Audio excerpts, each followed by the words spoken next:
Hey, beautiful soul. Thanks again for joining me on Meant to Bloom podcast. We are going through the Mindset Realign Challenge. Today we are on day 4. We're talking about meaningful affirmations. And I apologize if you were looking for this early in the morning. I woke up with a bit of a headache today, and I'm recording these in live time. So I'm recording day 4 on day 4, Thursday. uh, I woke up with a bit of a headache and got a much later start to the day than I anticipated. Sort of Monday, day 1, I was talking about how I've been kind of getting over a bit of a cold. It kind of hit me again. We had a really late night last night with the boys, and it's just not feeling strong physically right now. But let's talk about this. I don't want to leave you hanging any longer than I already have. Forgive me if I sound short on breath right now. Let's get through this. I want to keep it short, want to keep it sweet. So enough about me. Let's dive into meaningful affirmations. Now, affirmations is something, again, like gratitude, where at the beginning of my personal growth journey, I had no desire for it. It rubbed me the wrong way. I was like, affirmations are stupid. I'm not going to look in the mirror and speak positively of myself. Whenever I was speaking positively about myself, it felt like I was lying, and my nervous system, like I could feel my cortisol levels spiking. I could feel stress and anxiety while I was trying to say these positive, good things about myself. So that kind of forced me to approach positive self-talk and affirmations from a new perspective, right? I couldn't just go at it, the mainstream way. Um, Anyways, oh my goodness. Okay, water.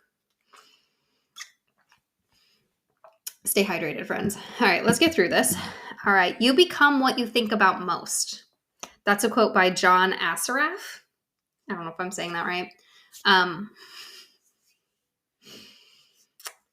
Okay, so let's get into reading it, I guess.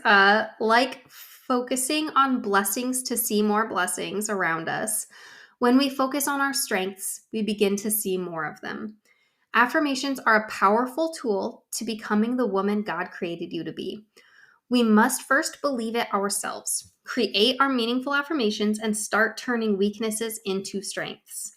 Affirmations are a key component in adjusting our mindsets. I'll be honest, I'm not a big fan of the mainstream one size fits all, say it till you believe it affirmations. I can't stand in front of a mirror and tell myself something I don't believe without feeling like I've compromised my integrity. It gives me a heavy feeling in the pit of my stomach. If you feel the same, stick with me here because I have some great ways to use affirmations that are both honest and effective. So here's the deal. What you repeatedly tell yourself, you will believe. You hear a lie enough times, it becomes your truth. So let's focus on making sure we're telling ourselves things that are going to help us be our best selves, not things that are going to hurt us and consume all our energy trying to combat it. Okay, so good, meaningful affirmations, what these are going to be are ones that target your negative self-talk. These are going to be truths that negate the negative self-talk you already tell yourself. So we've already laid some groundwork for this, talking about gratitude and seeing the good around us. You want to also see the good within you. We laid some of the groundwork talking about being enough, feeling enough, knowing that you do enough and that your worth is not based in that. Okay, affirmations are a great way to continue supporting these things.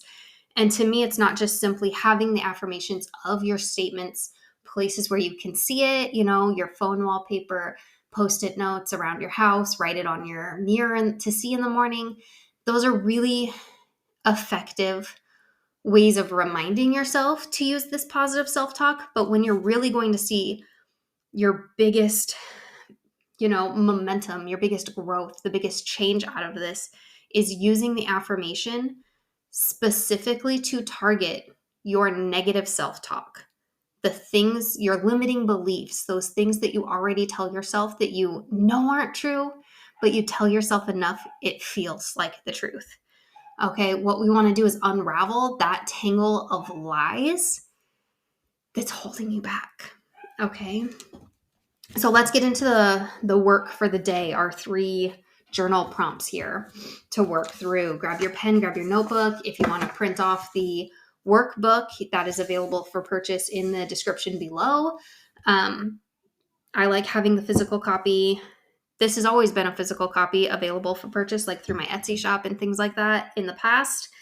This is the first time I'm really just talking it out to you guys and giving you all of the actual content here over the podcast for free.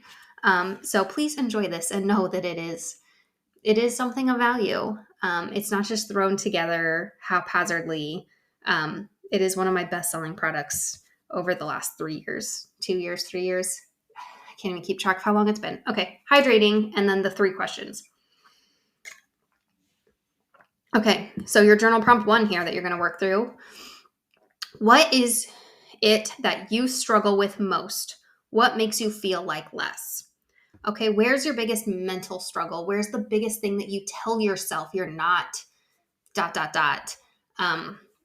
What is your biggest limiting belief in your life? Where are you talking negatively to yourself and holding yourself back? That's what you want to identify right now.